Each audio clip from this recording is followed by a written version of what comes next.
বছরের পরে এই একবিংশ শতাব্দীতে নতুন আরেকটি অধ্যায় 2024।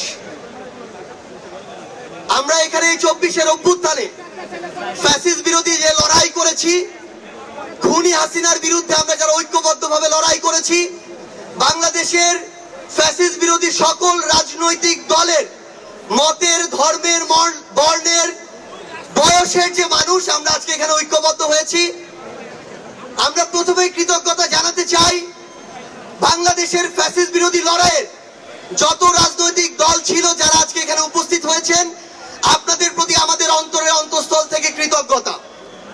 আমরা শুধু আপনাদেরকে একটা কথাই বলি, একটা অনুরোধ করি, আমরা বিশ্বাস করি যদি ওই 5 আগস্টে খুনি হাসিনা জান নিয়ে পালিয়ে যাওয়ার পরে আমরা এই বাংলাদেশ নিয়ে যে স্বপ্নগুলো দেখেছিলাম সেগুলো আমরা বাস্তবায়ন করতে চাই, তাহলে আমাদের এই রাজনৈতিক দলগুলোকে ঐক্যবদ্ধভাবে কাজ করতে হবে।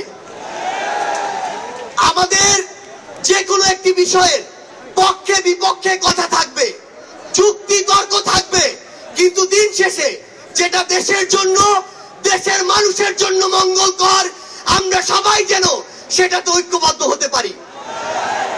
আমরা বিশ্বাস করি আমাদের এই রাজনৈতিক দলগুলোর মধ্যে যদি এই মিউচুয়াল রেসপেক্টটা থাকে, আগামীর বাংলাদেশ হবে অপ্রতিরোধ্য বাংলাদেশ।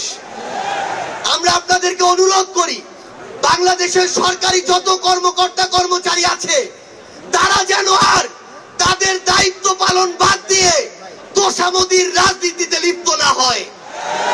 আমরা অনুরোধ করি বাংলাদেশ পুলিশ নামক যেই প্রতিষ্ঠানটিকে খুনি হাসিনা ধ্বংস করে দিয়েছে সেই প্রতিষ্ঠানটি যেন, আমরা আপনাদেরকে অনুরোধ করি সরকারি সকল অফিস আদালত যত কিছু রয়েছে, সে পুলিশ হোক, বিচারক হোক, আমলা হোক, দয়া করে জনগণ থেকে হাত পেতে ওই ঘুষের টাকা নিবেন না।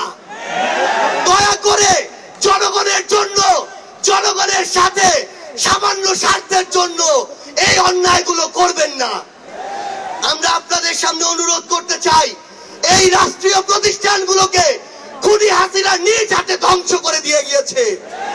সকল রাজনৈতিক দলকে ঐক্যবদ্ধভাবে এই প্রতিষ্ঠানগুলোর সংস্কার করতে হবে। এই প্রতিষ্ঠানগুলোতে যেন সেই মানুষটি বসে যেই মানুষটি দেশ এবং মানুষের জন্য ভালো, সেই মানুষটি নয় যেই মানুষটি আমার মাইম্যান। আমাদের একটি জিনিস লক্ষ্য রাখতে হবে, আমার সামনে আমার আহত যোদ্ধারা, আমার সামনে 16 বছর ধরে বিভিন্ন রাজনৈতিক দলের কিংবা নির্দলীয় যারা ফাইট করেছেন তারা বসে আছেন, আমার সামনে আমার শহীদ পরিবার রয়েছে।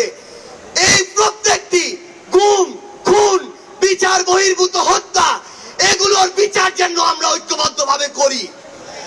এই খুনি হাসিনার বিচার যেন আমরা ঐক্যবদ্ধভাবে করি। একটা জিনিস মনে রাখতে হবে, নিজেদের সামান্য স্বার্থের জন্য যেন কোনো অপরাধী ছাড় না পেয়ে যায়। কোন অপরাধীর জন্য সুপারিশ নিয়ে আমরা যেন থানায় না যাই। কোন অপরাধীর জন্য সুপারিশ নিয়ে আমরা যেন কোনো বিচারকের কাছে না যাই। এই নতুন বাংলাদেশে ধ্বজভঙ্গ শিক্ষার সিস্টেম গুলো, এই কারিকুলাম গুলো আমাদেরকে ঠিক করতে হবে। এই বাংলাদেশকে বাংলাদেশ পন্থী হিসেবে গড়ে তুলতে হবে।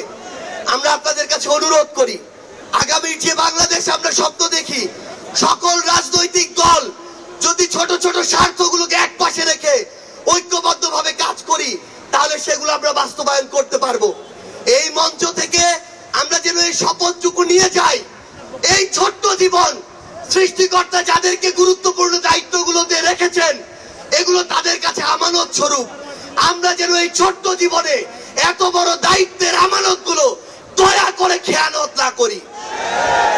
আমরা আপনাদের কাছে অনুরোধ করি, আমাদের রাজনৈতিক দলগুলোর মধ্যে কেন্দ্র থেকে ওই একদম গ্রাম পর্যন্ত, রুট পর্যন্ত যেন নিজেদের ভিতরে সুস্থ একটি প্রতিযোগিতা হয়। দয়া করে যেন আমরা কাউকে প্রতিপক্ষ না মনে করি। আমরা যদি যারা বড় রাজনৈতিক দল রয়েছি ছোটদেরকে ধীরে ধীরে সামনে এগিয়ে যেতে না দেই, তাহলে আমাদের মধ্যে ধীরে ধীরে এমন একটি মানসিকতা আসবে, যেই মানসিকতা হয়তো আমাদেরকে ধীরে ধীরে একটি স্বৈরাচারী আচরণের দিকে নিয়ে যেতে পারে। আমরা যেন সব সময়, আমি সহ আমরা সবাই খুনি হাসিনাকে দেখে যেন শিক্ষা নেই। আমরা আপনাদের কাছে অনুরোধ করি, আগামীর বাংলাদেশকে আমরা ঐক্যবদ্ধভাবে গড়ব। এবং একটা জিনিস শুধু মনে রাখবেন, দিন শেষে দেশ এবং মানুষের স্বার্থকে সবার আগে রেখে যদি আমরা এগিয়ে যেতে পারি, তাহলে আমাদের কাঙ্ক্ষিত বাংলাদেশ সম্ভব। আপনাদের সাথে লড়াইয়ের রাজপথে অথবা বিজয় দেখা হবে। সব সময় বাংলাদেশের এই নতুন আজ যে পার্টিটি জন্ম নিতে যাচ্ছে, সেই পার্টির সাথে থাকবেন, সমর্থনে থাকবেন, দোয়ায় রাখবেন। আপনাদের সাথে আবারও দেখা হবে রাজপথের সংগ্রামে অথবা বিজয়ে। ধন্যবাদ সবাইকে।